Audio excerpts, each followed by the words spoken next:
Desalambrando la historia. Hoy, 1 de mayo, Día del Trabajador. El 1 de mayo se conmemora el Día de los Trabajadores. En 1889, en la ciudad de París, el Congreso Obrero Socialista de la Segunda Internacional acuerda establecer al 1 de mayo como una jornada de lucha reivindicativa y de homenaje a los mártires de Chicago. Esos mártires eran sindicalistas anarquistas que fueron ejecutados en Estados Unidos por participar en las jornadas de lucha para tratar de conseguir la jornada laboral de 8 horas. Los derechos laborales, los derechos civiles, los derechos sociales no están vigentes porque a algún iluminado se le ocurrió un día establecerlos y de repente los gobiernos del mundo lo pusieron en vigencia. No, los derechos se consiguieron a través de luchas. Luchas que dejaron muchos muertos, presos y exiliados. Luchas que duraron muchos años, algunas hasta siglos.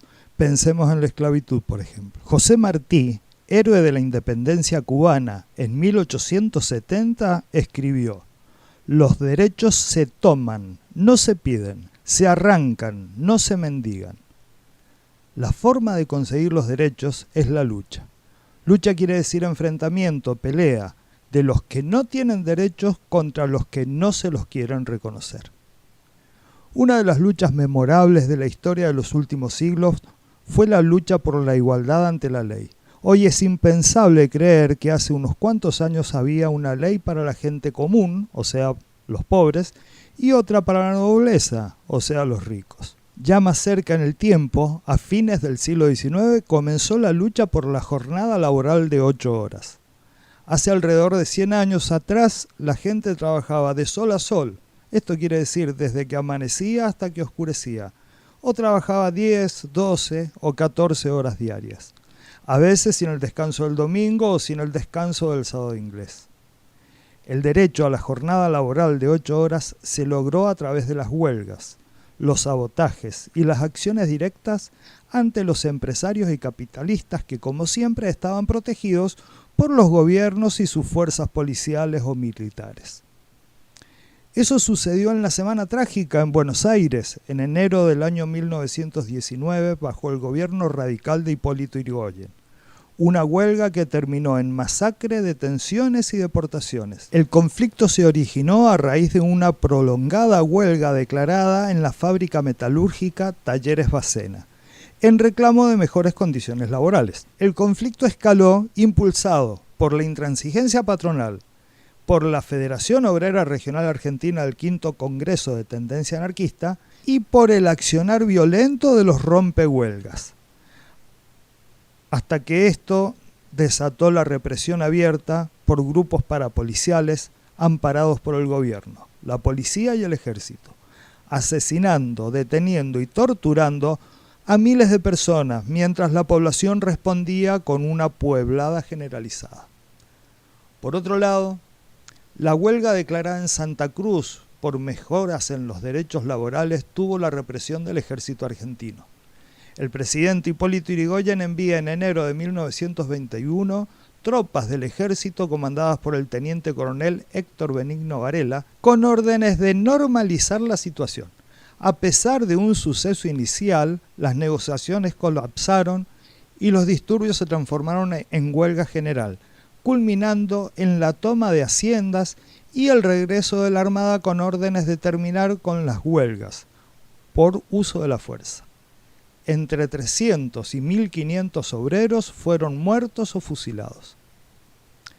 Desde los inicios del siglo XX, los obreros de Latinoamérica fueron conquistando diversos derechos, entre ellos los laborales y los civiles, el voto universal primero masculino y luego femenino, la jornada laboral de 8 horas, las vacaciones pagas, el sueldo anual complementario, la participación en las ganancias de las empresas, las jubilaciones, los servicios de salud, las licencias por enfermedad paga, entre otros.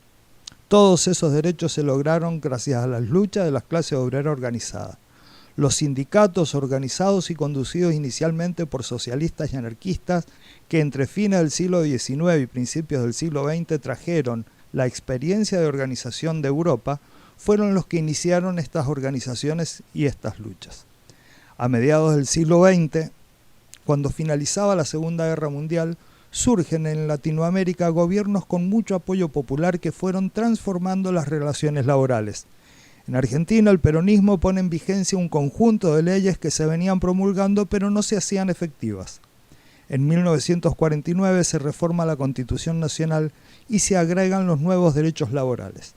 Con el golpe de Estado a Perón en 1955 se anula la reforma del 49, pero se le hace un agregado a la Constitución, el artículo 14 bis, que es el que habla de los derechos laborales. En el resto de Latinoamérica pasaron cosas similares. La segunda mitad del siglo XX transforma a Latinoamérica. En Cuba, la revolución guiada por Fidel Castro instala un gobierno socialista donde se les expropia a los grandes capitalistas sus empresas y se hace la reforma agraria. En Chile, a través de las elecciones, Salvador Allende asume como presidente e intenta transformar a Chile en un estado socialista. En Bolivia, Perú y Guatemala se intentan reformas agrarias. Pero esas transformaciones trajeron los golpes de Estado. Los militares, aliados a los sectores de la economía concentrada, los terratenientes, los industriales, las clases patricias, se juntaron para frenar los avances de las organizaciones políticas y obreras que cada vez tenían más poder.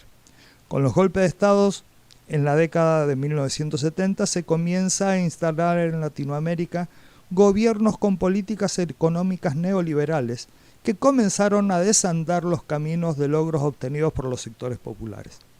Gran parte de los miles de detenidos, exiliados, torturados y desaparecidos en Latinoamérica durante los gobiernos de facto encabezados por los militares y las altas burguesías locales y las embajadas de Estados Unidos eran obreros, sindicalistas, dirigentes sociales, que lo que intentaban era seguir ampliando los derechos de los obreros. Después de los golpes de Estado, en los años 80 y 90, vuelven los gobiernos democráticos, pero no populares.